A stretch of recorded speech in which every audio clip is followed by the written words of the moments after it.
Hey, everybody. Hey, Denise. Hey, Priscilla. It's good to Good see you afternoon. both. Likewise. Hey, and to our listeners, and what's the name of your pup? Because we need to say hello. That is Hi, the famous Sarah. You want to say hi? She's been wanting hello. to say. She Hey, gets sweetie. excited when she sees. Hello, sweetie. Oh, I like your pink muffs. Oh my goodness, look at that. You're looking great. Awesome. So listen, we are here, the three of us, to talk about trauma survivors, how we live today, how we can have the lives we want to have, not the lives that we were taught we could have, but the lives we want to have. How can we do that? How can we help each other with that? And so one of the things about this program is we learn to be really more comfortable asking for help and asking for other people to share what do you do and learn from that. So folks that are listening, we're really glad you're here. And please anytime contact us. But meanwhile, and what you can do is see everybody's name. So you can just Google us from our names. But today we're going to do something that's related to the times we're in. And that could be just about anything because there's a lot going on at the times we're in. But we're coming up on the holiday season. I mean, name all the holidays. We've got Thanksgiving, we've got Kwanzaa, we've got Christmas, we've got not Rosh Hashanah. Help me out, guys. Hanukkah. Hanukkah, Hanukkah, right? Hanukkah. And then the Three Kings thing. I mean, we got all kinds of stuff coming up. And because most of us were raised in some kind of system, like a family, we had expectations. And those expectations, because we were in dysfunctional families, led to some pain and some sorrow. So my question to my dear friends today and you listening is, what do as a trauma survivor or a person who loves trauma survivor, what do you do to make this time meaningful, hopeful, loving, and whatever else you need it to be? And before we do that, I'll just introduce myself. I'm Holly Elissa Bruno. I wrote a book entitled Happiness is Running Through the Streets to Find You, Translating Trauma's Harsh Legacy into Healing. And Denise Rokicki, what would you say about you, girl? I'm Denise Rokicki, a retired preschool trauma-informed preschool teacher for the Head Start program for years. And if you get triggered during this experience, we always, each of us bring water so that you could calm yourself with water. You got water, Priscilla? I do. I just don't know where I put it, but I do. And Ms. Denise, if people needed to call someplace, where could they call if they were to get stressed You during can this? go on your Google Warm Line. There you go. Google Warm Line, Trauma Survivors Warm Line, and they will give you phone numbers and websites and places to go to get support if you need it. Or you can find me on Facebook. My name on here says Denise Rokicki, but on Facebook, I'm Denise M. Rokicki. So find me there. I'll Thanks, chat with sweetie. you. And Miss Priscilla, you've been all over the place, girl. Want to Yes. introduce yourself?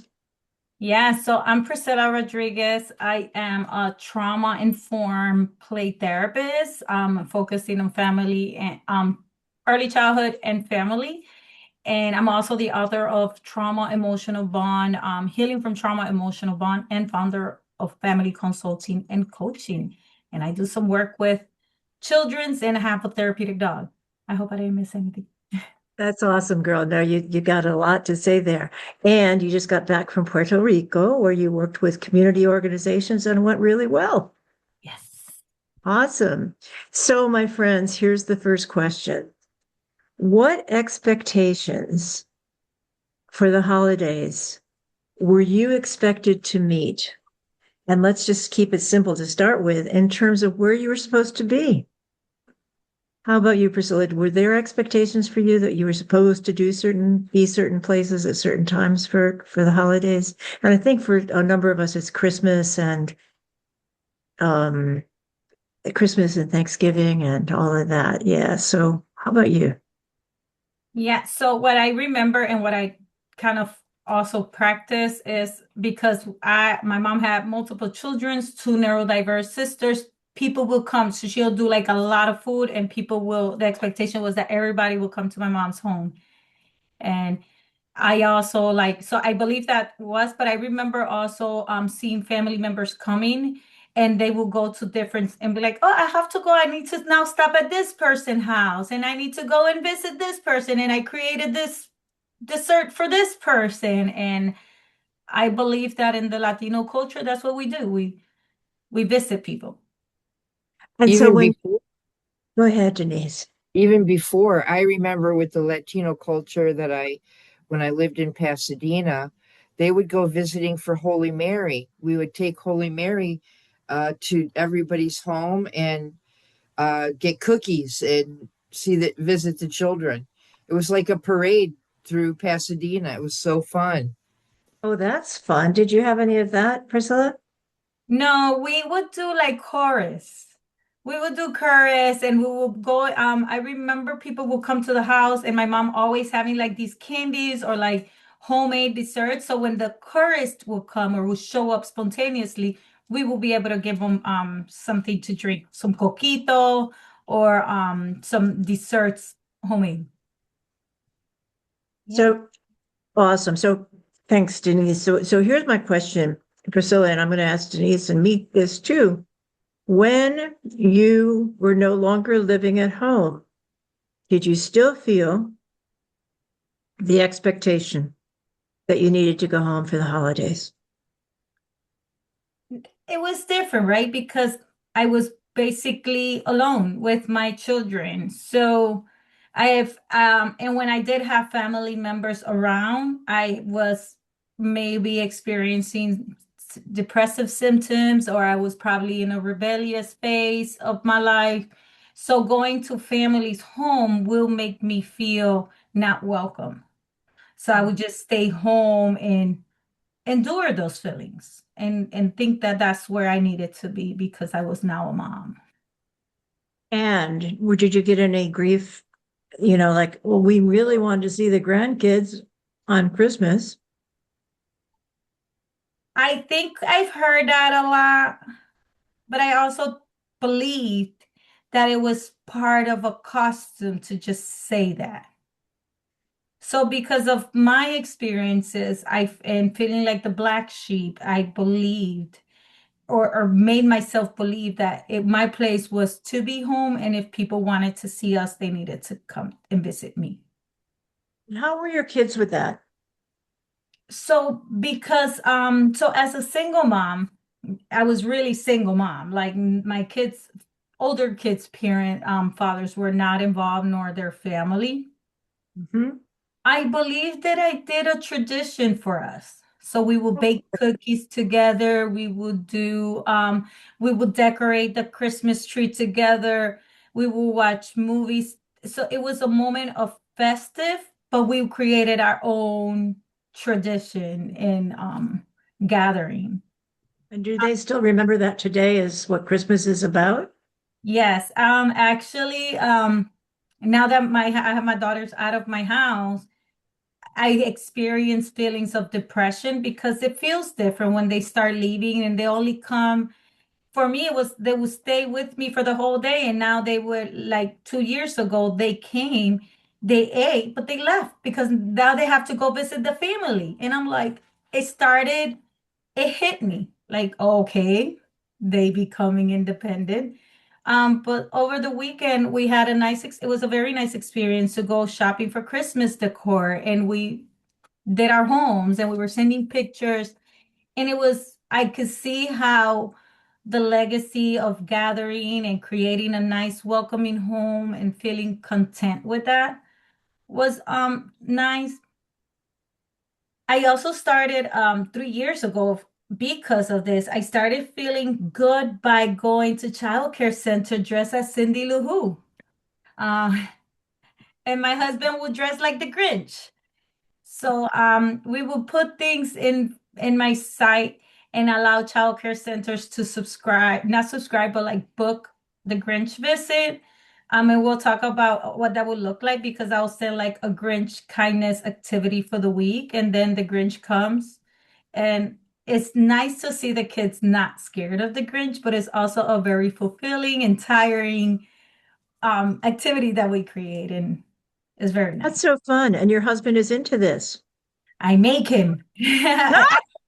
At first he was like, "Really?" And I'm like, "Yes, please." So this year is a little bit different because his boss may not give us the time that we need him. But I have people who are volunteering to be the Grinch, so it's really nice to see. Hmm, that is wonderful.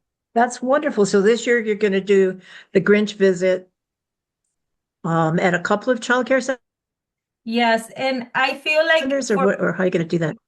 yeah, for so they could go to my website and subscribe, or like there's a space there for where it says the Grinch. I can share it also.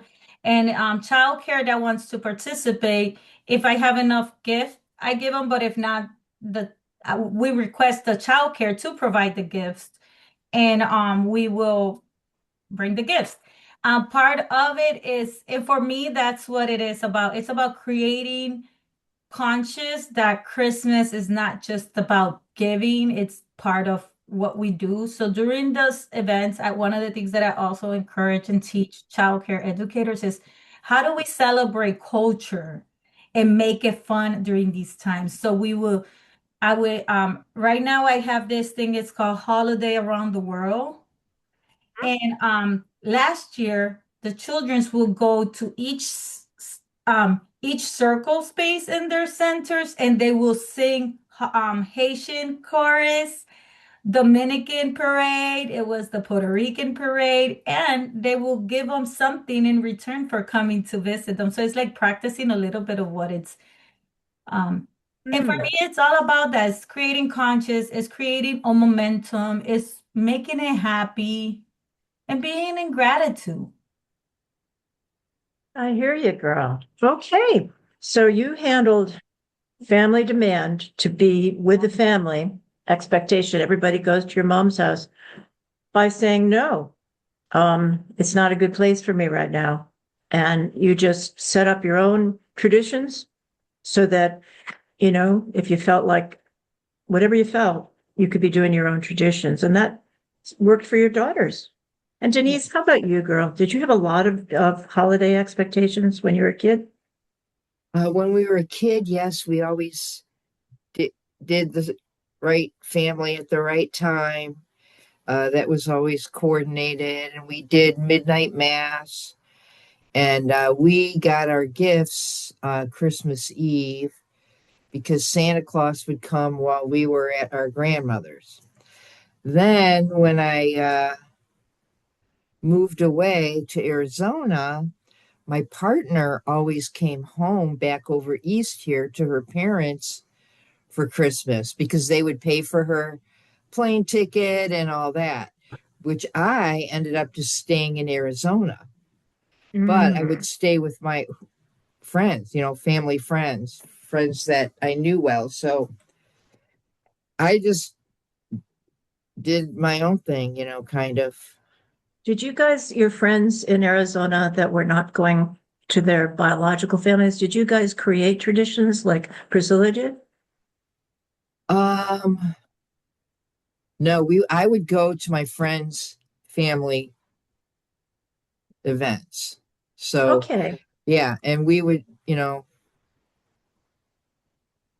Darla and I just became like sisters, holiday sisters, and that's what I did. Okay. So And then you, Mhm. when I came back to Ohio, that is when, the old rules and expectations came in. So I've been, really juggling that since because I have a sister up north and my family is south. And so my sister north has been dissociated from the family since I left. She has, they don't like her. They're because of alcoholism, they don't want her around basically. and she doesn't, feel loved there either. So I always try to, I was at first go to her house one holiday and my mom's house the other holiday and go back and forth.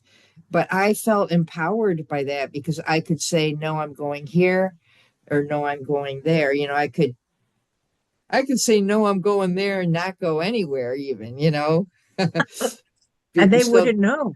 right, because they did not get because I was gone for so long, those expectations were lighter on me. It wasn't so ingrained. But now, since my sister, told me she doesn't want me to go there or whatever, I now go to most holidays at my mom's.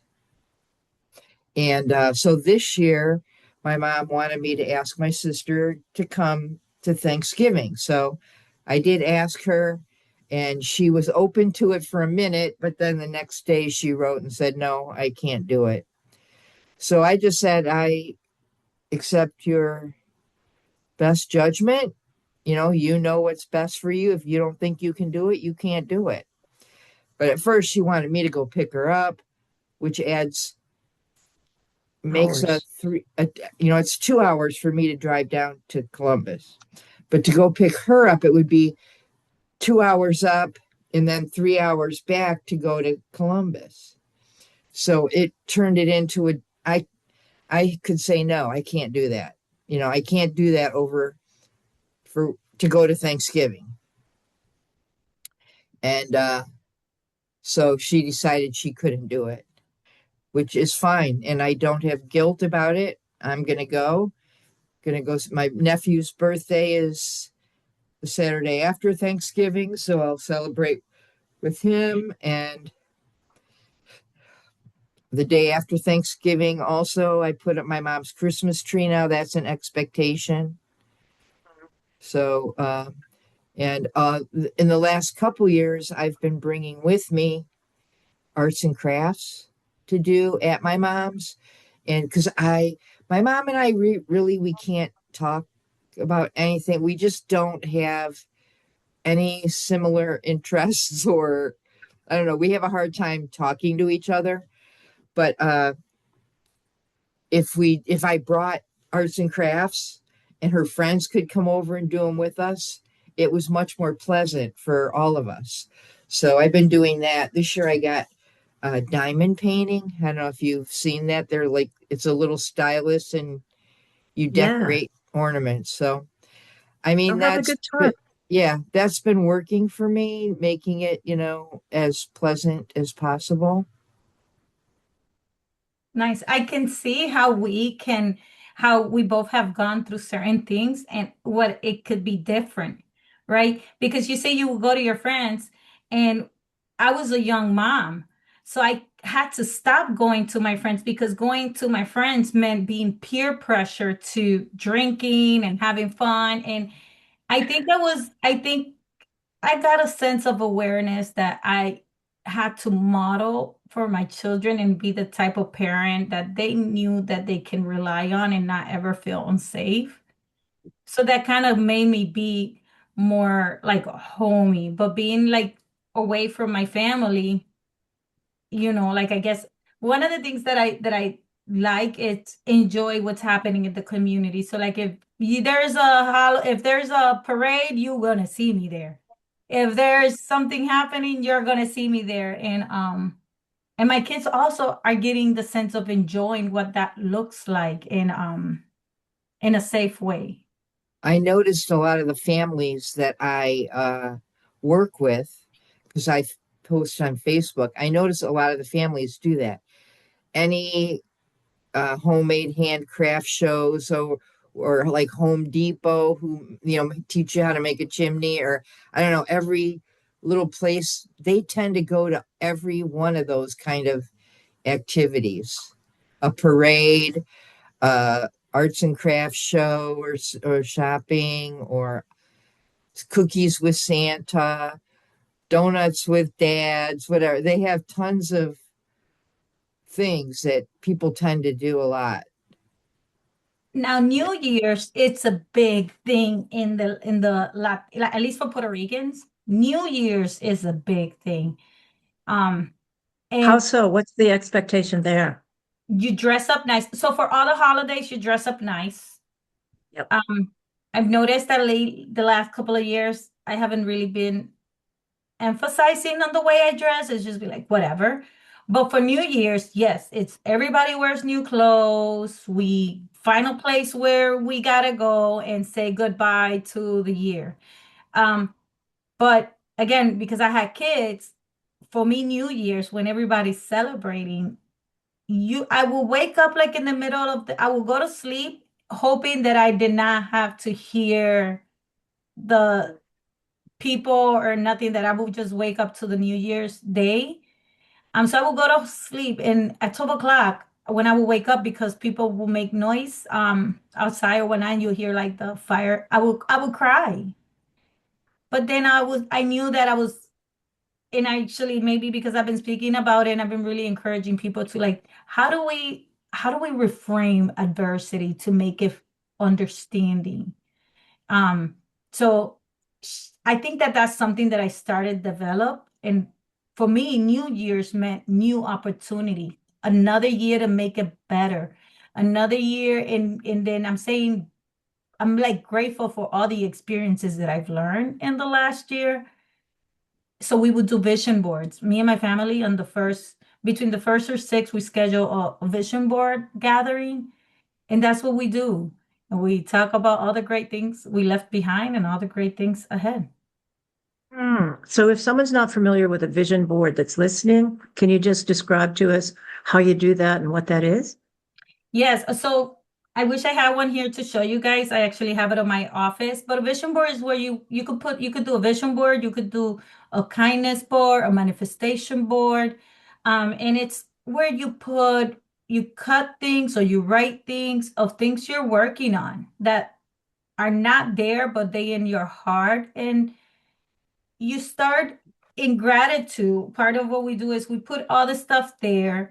Um, but we do put in the parking lot, or we do put on the side the things we're leaving behind, even if they're not there, because those are the things we wish we could leave behind. And then we start writing or coloring or putting pictures or anything of what we hope we can do in the next year. And we make short time goals, and we put also goals for the long time goals. And it's like creating a roadmap.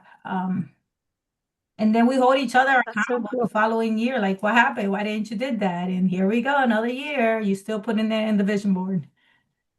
So you've got a whole bunch of ages in your family. You've got your older daughters who are in their 30s, No, 20s, 30s, they're 20s. 20s. Okay. And Middle then you got your baby boy who's 5. 6. He's 6 now. Oh my God, his birthday's coming, right? Or did it just come? No, it was 6 months ago. Okay, Yeah. so he's 6. Yeah. How does he deal with all of this stuff? Because I mean, I'm sure that he can get it as a 5 and 6 year old, but how does he, well, how's it work for him? How do you include him?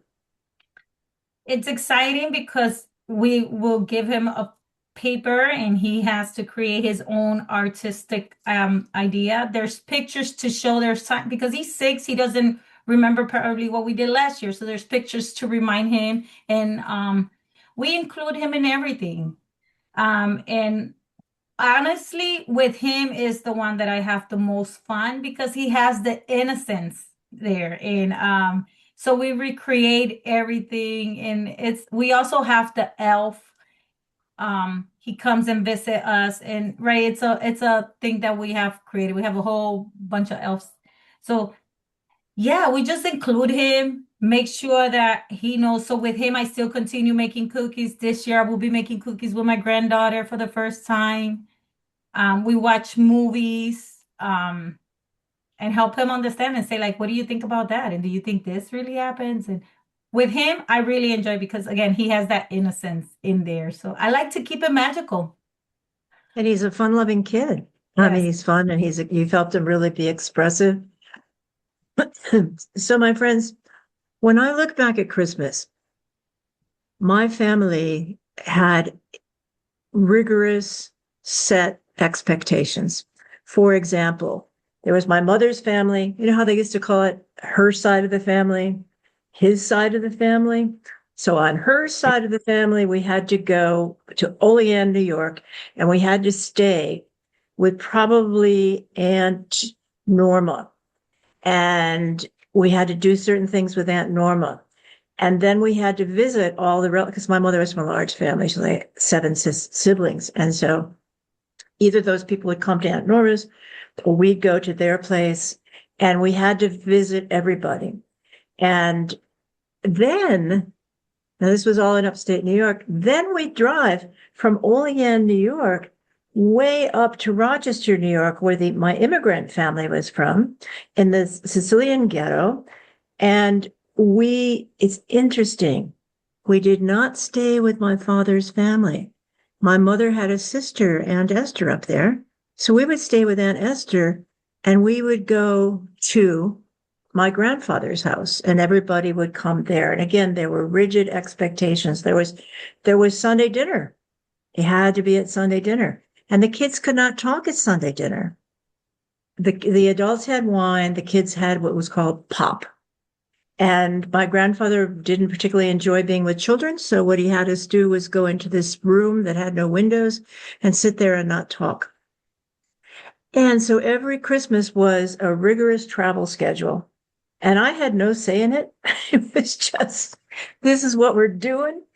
And we also I want to ask you guys about giving gifts in your family. What was the expectation there? Because that can also bring some challenges too. I remember sitting in one room in the house that my father built, and every time we got a gift, we had to say, thank you very much. Thank you very much. So sometimes, some years we'd get packages of underwear. Thank you very much. Get packages of socks. Thank you very much. We were rarely encouraged because of the poverty of spirituality in my family. We were rarely encouraged to ask for anything because a lot of trauma surviving children are supposed to be needless and wantless. So I really, really, really wanted a horse. And I just didn't, I knew I couldn't even ask. I knew I couldn't even ask. So we had to be grateful for whatever we got. I don't remember ever getting children's books. That was just not part of the culture. And I don't remember ever getting dolls. There were other people that might give me a doll, but not my family. And so we also had to give gifts. And I remember, it's okay, when I was a little kid, I would create something and no one would be very happy with what I gave them because I was the youngest in the family. So at first I thought I was giving them something really precious, but their response was, ugh. So my memories of Christmas were, thou shalt do this, this, and this. And even if you didn't want to, or you were sick, you had to do it. And I wrote in my book about the time when I was deathly ill. I should have been in the hospital, but it was Christmas time and my parents took us to every place we had to go. And I was like a sack of clothes. I just got put on one of the empty beds. And then when we had to leave, they would pick me up. There was no concern for me. And that was one of my saddest Christmases because I was either out of it or being moved around in the cold upstate New York weather.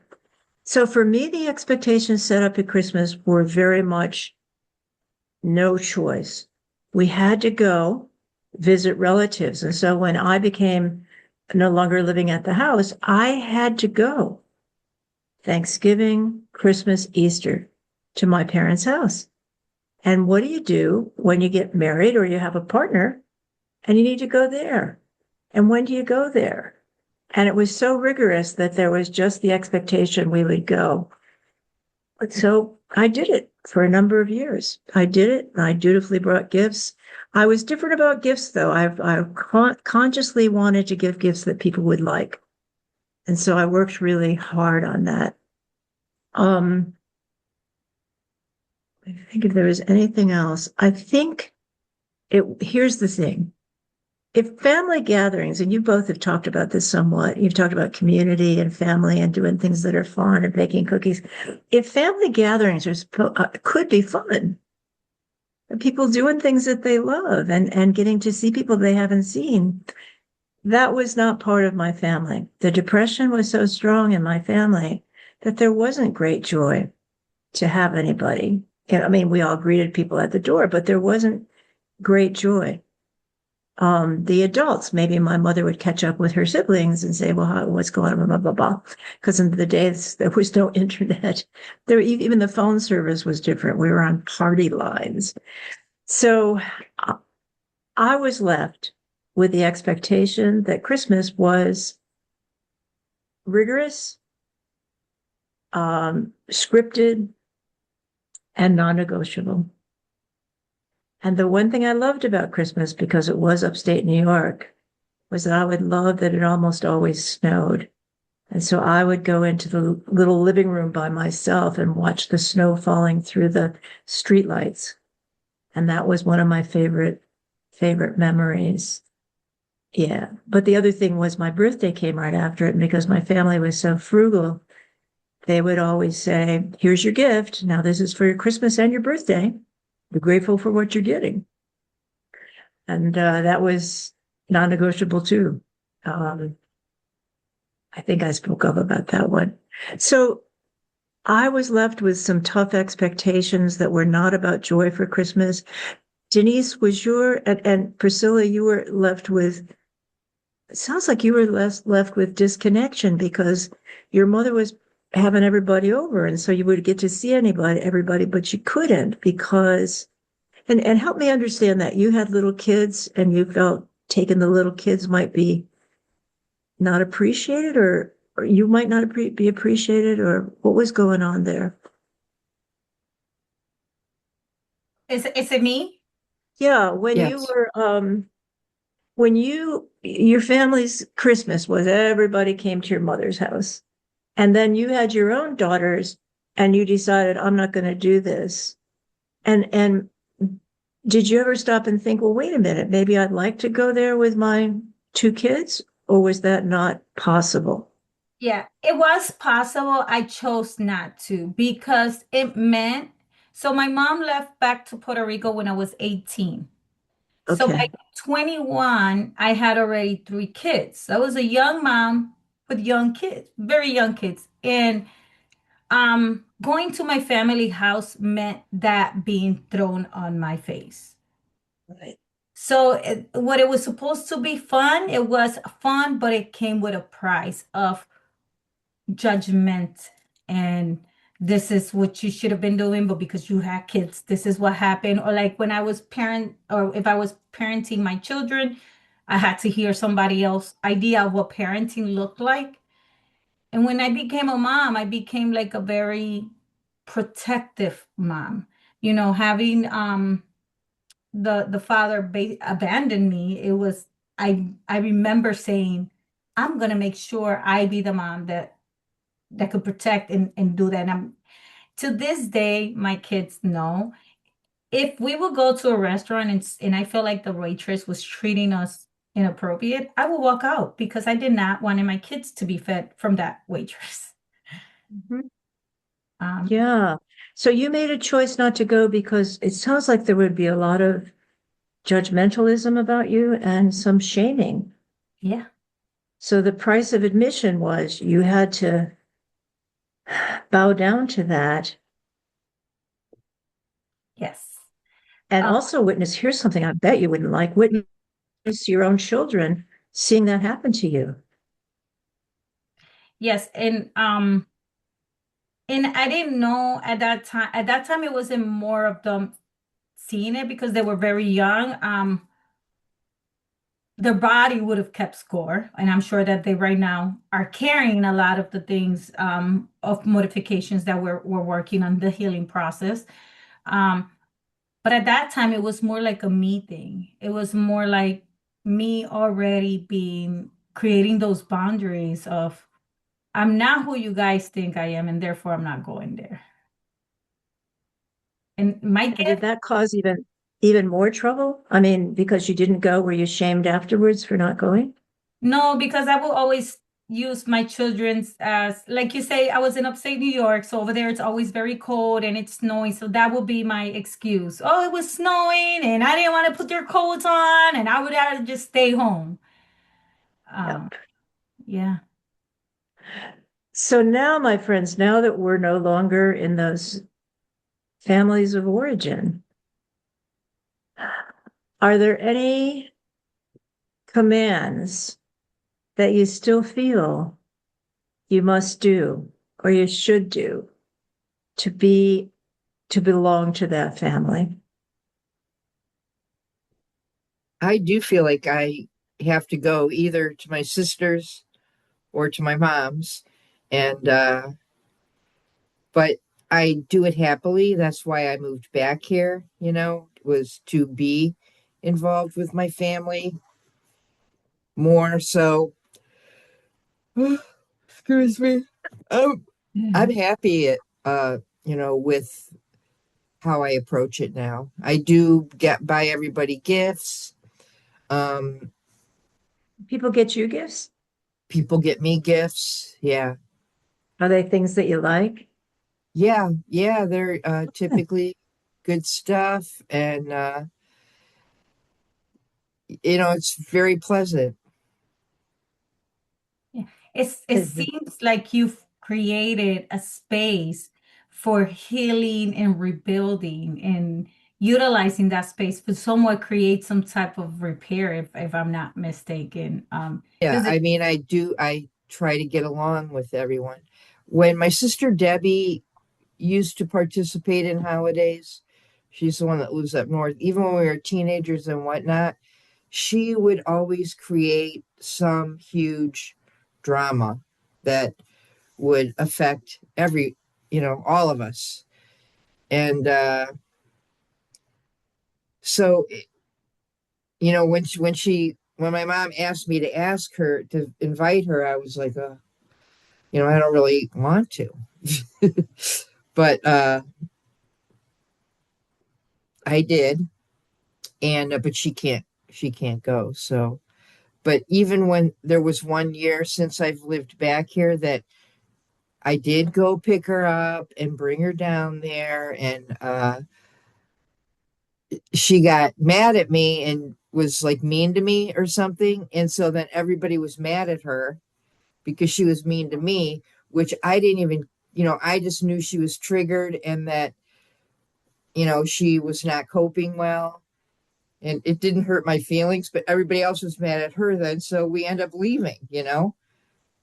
So I'm happy that she's made that decision not to, because I know that, that's her mode of operation to become triggered and then do something that creates chaos for everybody. And You mentioned that now she does alcohol, but I remember you saying also even when she was a child, she created drama and she did. she had to be she needed to have a lot of attention focused on her. Right. Right. Yeah. Even when we were teenagers, I mean, like her boyfriend one time stole the Christmas money from our grandparents out of my mom's purse. It was just always something enormous that, you know, ruined everything. And is the way that I would view it. And then, so I was so surprised when my mom, oh, I just want, she just wants all her kids there. She's not really in dementia bad by any means, but she does have, Like all her pre-dementia. kids. She just wants all her kids together, these unrealistic things that are not real. It's Mhm. not, my sisters can't stand each other. Two of them drink and they both think the other one is a worse alcoholic than the other one. And I mean, it's just like, it's not a beautiful thing but here's my mom. I just want all my children together. I mean, she has some fantasy, but Yeah. So let me ask you guys about that. When families come together, the dysfunction comes out and also the good stuff comes out. We see it all. And we all have jobs, roles that we're supposed to play in the family. And even deeper than that, we all have ways we're supposed to be. What were the expectations on each of you as the good daughter at the holidays? What were you supposed to, what were some of the things you were supposed to be and do? I used to wrap all the presents for my mom when we were growing up. I would shop with her. I would help. I was her assistant, basically. And I still, since I've been back, I still am. Now, my brother is a lot more. She adores men more. That's her thing. She doesn't really like women that much. Men deserve all of our adoration, and they require our support so that they can feel good, kind of thing. So my brother brings up all the Christmas decorations from the basement, and then I put up the tree. Or, like I help cut the vegetables for the vegetable tray, or, like I'm still her assistant. But it suits me. I like being busy, and I like half of the ornaments on the Christmas tree that we unpack and hang up, I made when I was a kid. So it's fun, to have those positive memories. It's like you Yeah. have that. It's like you're recreating those connections that feel good and happy in that. So you're taking advantage of the time to Right. create, and I'm happy for you. For me, it was kind of like I had to also take care of my sisters, wrap gifts, um, and I want to share that now when I became a mom, we also got, in contrary to Holly, we always got what we wanted for Christmas. My mom really worked very hard, and I saw her working extra hours to make sure that whatever we had in that wish list was and I think back in those days, it was more feasible to buy certain things than now. Now these kids are asking $500 gift, like get out of here.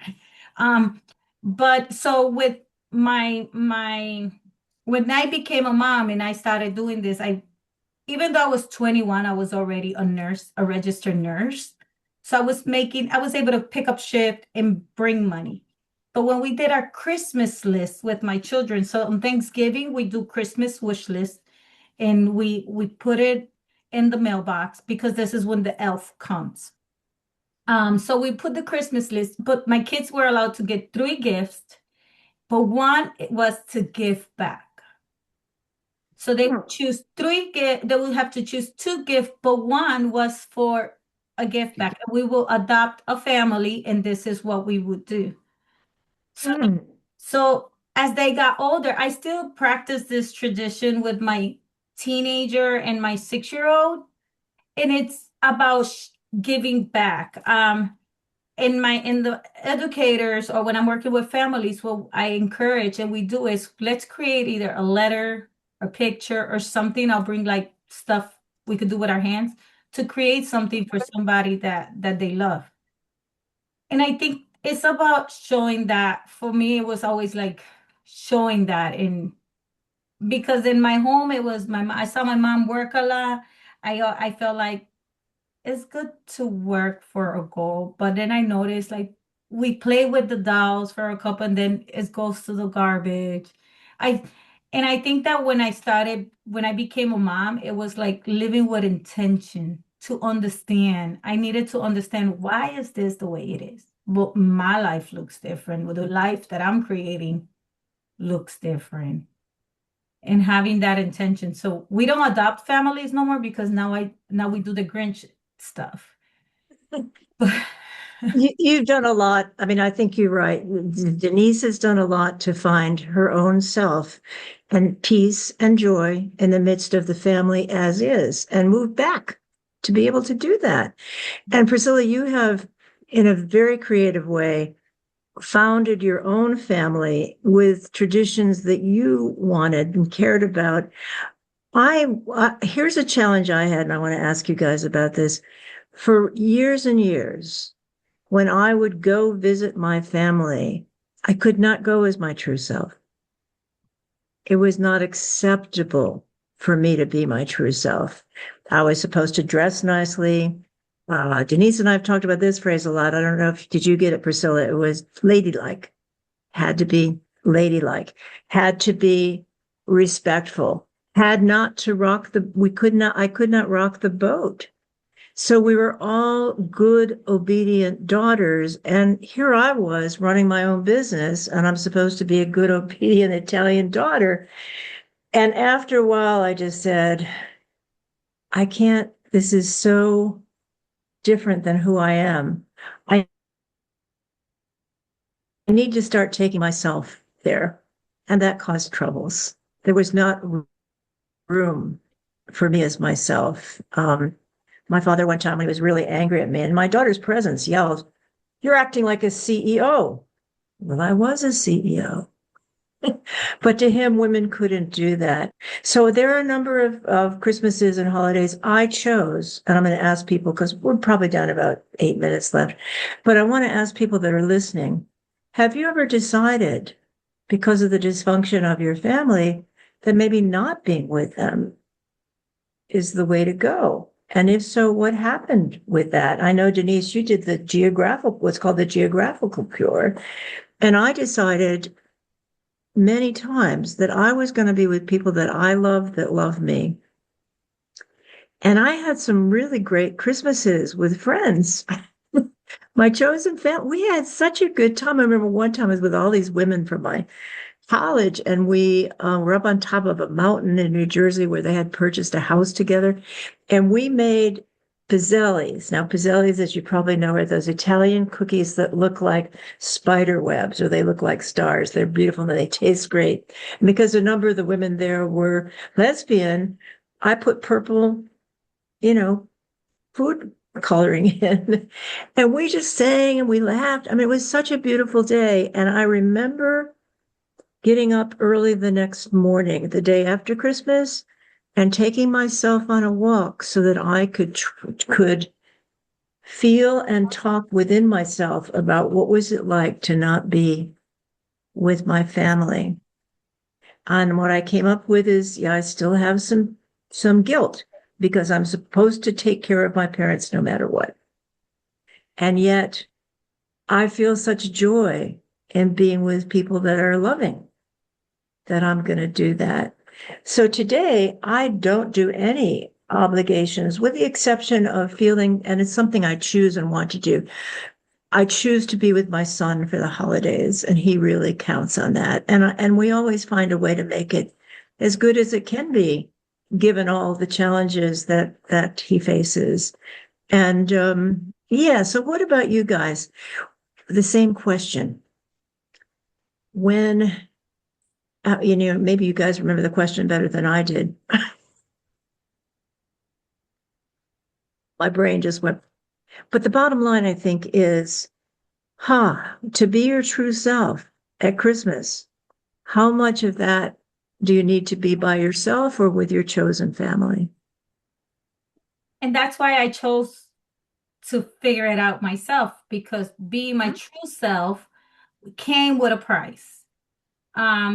As now that now they're getting older, my mom continues to tell me, when are you going to come home for the holidays? One day I will. But right now, in what I encourage people to do is live the magic of what makes you happy, and find the holidays is about cheers. It's about enjoying being with the people that makes you laugh, that makes you feel comfortable, that makes you feel safe and validated. Um, and I believe that and that's what I chase. That's what I enjoy. And for me, that's magical. It drives me. I hear you. Denise. I get to be the most authentic with my nephew, and He's that's going what to be how old? Is he going to be 7 or 8? he's going to be. I think 10. Oh, no kidding. Yeah, I think he's going to be 10 this birthday, and I just, my sisters were getting to know me. I was gone for 30 years, and my brother was getting to know me. So now they know me, and I can just be myself because I just am. And I'm thankful because my nephew I'm really good with kids. Like I know how to be with kids in a excellent way. And so then they get to see me in my best light, with my nephew. So I appreciate him in that he gives me, a way to be my authentic self because he's Mm. a kid. So here we are, three survivors, and we need to wrap up very soon. So I'm going to ask each one of you what's one message you might have for our listeners about being your true self during the holidays, whether you do Hanukkah or Christmas or Kwanzaa, whatever you do. If you're a survivor of a tough, dysfunctional time as a child, what can you do? And I heard, I want to repeat what Priscilla said about find your joy, find what lifts you up and do it. And Denise is saying, I do the things I love with the people in the family I can do those with, including bringing crafts to your mom and her friends. And Right, that allows you to be your true self. And right, honey, I use this time of the year because my work is not much going on in December, not many conferences, et cetera, to speak at. I travel. I travel around the world. I mean, Indonesia this year and next year, Kuala Lumpur. And for my birthday, I'm traveling to Casablanca. And these are things that give me joy. And I also invite friends over to my house. We have parties, and some of the things you both are talking about, we do now. Like I'm going to invite one friend to bring a craft that she used to do with her daughters. Well, we can all do the craft, and we'll laugh because some of us ain't got no fine motor skills, right, but what the hey? So if this program is about how can we walk each other home, you two have been very helpful to me in terms of reminding me the holidays are about joy and celebrating connection. And if that means being with a group of people is going to bring me down, I can choose not to do that. right. How about you, Denise? What's your message for people? Yeah, if people are bothering me or there's something that I don't like going on, I can remove myself from that situation. I can go to the basement and shoot pool. I can go upstairs and do this or whatever. Uh, you know, but I'm going to try and get along, like, with the other families that are there present. And I think also what you're saying is if I make the choice, then it's my choice and I can do whatever I need to do because it's my choice, To as stay opposed safe, to being, right? yep, you got it. How about you, Priscilla? What would you say to trauma survivors at this time of year? Be authentic and give yourself permission to live and live it with whatever makes you happy, with whatever and whoever makes you happy. Create that space where you could be authentic and enjoy it. Find something fun to do. I love it. And for trauma survivors who are still having a hard time letting yourself be happy, consider just one tiny step. Just one tiny step. Denise, what's one tiny step you would take that brings you joy? Uh, to not consume alcohol. I hear That's you. yeah, that's one that I practice for the holidays. And Priscilla, what about you? What's just one thing you do that brings you joy?